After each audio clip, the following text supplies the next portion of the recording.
Bueno, ahora vamos a continuar con el cálculo de la mediana después de haber calculado la media.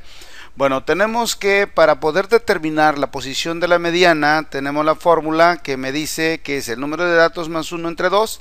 El número de datos es 20 más 1 entre 2, 10.5. Lo cual quiere decir que el dato 10.5 es el que está. Bueno, cuando tenemos los datos aquí agrupados, pues tenemos que ver en qué intervalo se encuentra. Para eso necesitamos determinar lo que es la frecuencia acumulada.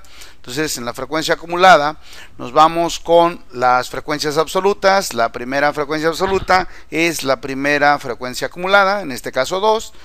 Para la siguiente, bueno, la primera frecuencia acumulada le agregamos la frecuencia absoluta de la segunda clase, en este caso 2 más 5, 7. Continuamos, la frecuencia acumulada de la segunda clase más la frecuencia absoluta de la tercera clase, 7 más 7, 14. Después continuamos con la frecuencia acumulada de la tercera clase, en este caso 14, más la frecuencia absoluta de la cuarta clase, en este caso 6, es 14 más 6, 20. Y ya tenemos la frecuencia acumulada. Bueno, no es necesario para este cálculo la frecuencia complementaria, pero la vamos a hacer también. Sería aquí la frecuencia complementaria, ¿cuántos datos le hacen falta a la frecuencia acumulada de cada intervalo para llegar al total de datos? Bueno, en este caso, si la frecuencia acumulada de este intervalo es 2, le faltan 18. O bien podríamos decir 20 menos 2, 18. En la siguiente clase sería 20 menos 7, 13. En la siguiente clase, 20 menos 14, 6. Y en la siguiente clase, 20 menos 20, 0. Con eso tenemos la frecuencia complementaria. Bueno, entonces quiere decir que el dato 10.5 es donde está la mediana, es el valor de la mediana. Y ese dato está en la tercera clase o en el tercer intervalo. Por lo tanto, vamos a necesitar el límite inferior exacto, que es lo que me dice esta fórmula, ¿verdad? Voy a necesitar la frecuencia acumulada, el número de datos, entonces me hace falta los límites exactos. Bueno, voy a determinar los límites exactos. Para ello necesito un concepto que es el de la unidad de variación. Muy bien, entonces cuando nosotros tenemos los datos aislados, podemos ver la diferencia que hay entre los datos ordenados o bien que tenemos los datos originales, pues vemos la diferencia que hay entre dato y dato.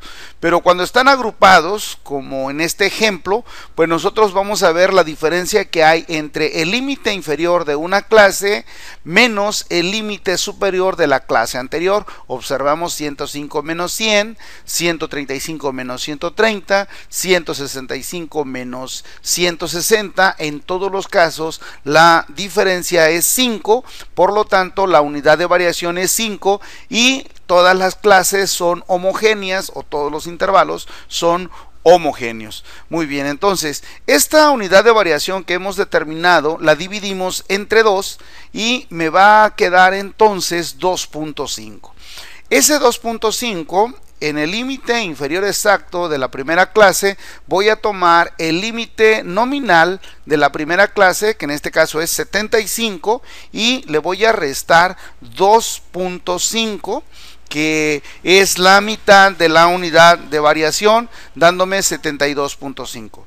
Hago este proceso también aquí en la siguiente clase, y sería 105 menos la mitad de la unidad de variación, 2.5, aquí puse mal el signo, menos 2.5, y tendríamos 102.5. Puedo seguir haciendo este mismo proceso, o también, como lo hemos visto anteriormente, puedo agregar al límite inferior exacto de la clase anterior la amplitud de clase, que en este caso es 30, y me da 132.5, que es como si le hubiera restado los 2.5 a 135, ¿verdad? Cualquiera de los dos procesos es correcto, no hay ninguna diferencia entre uno y otro método, ¿verdad?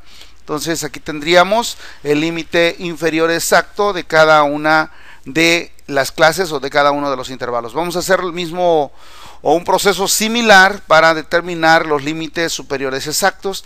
Entonces, al límite superior de este primer intervalo, límite absoluto o al límite nominal, que en este caso es 100, ahora le voy a agregar la mitad de la amplitud del intervalo. Hago el mismo proceso en cada uno de los siguientes intervalos. 130 más 2.5, en el siguiente sería 160 más 2.5 y en el último intervalo va a ser 190 más 2.5.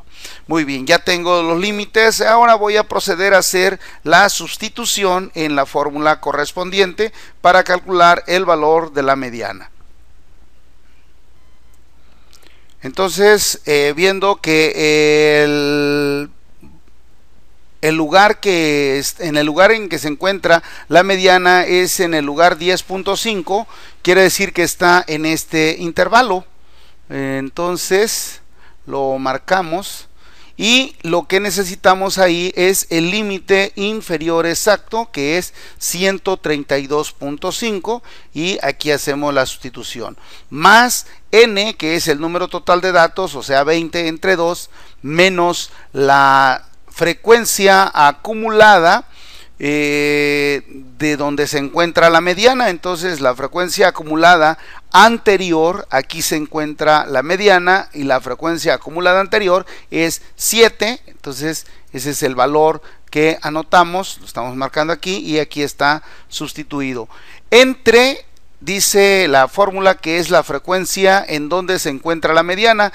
El intervalo en donde se encuentra la mediana tiene de frecuencia 7 también, y hacemos la sustitución. Finalmente lo multiplicamos por la amplitud de clase, que en este caso es 30. Bueno, ahora vamos a hacer la división. 20 entre 2 nos quedaría 10, y tendríamos aquí 10.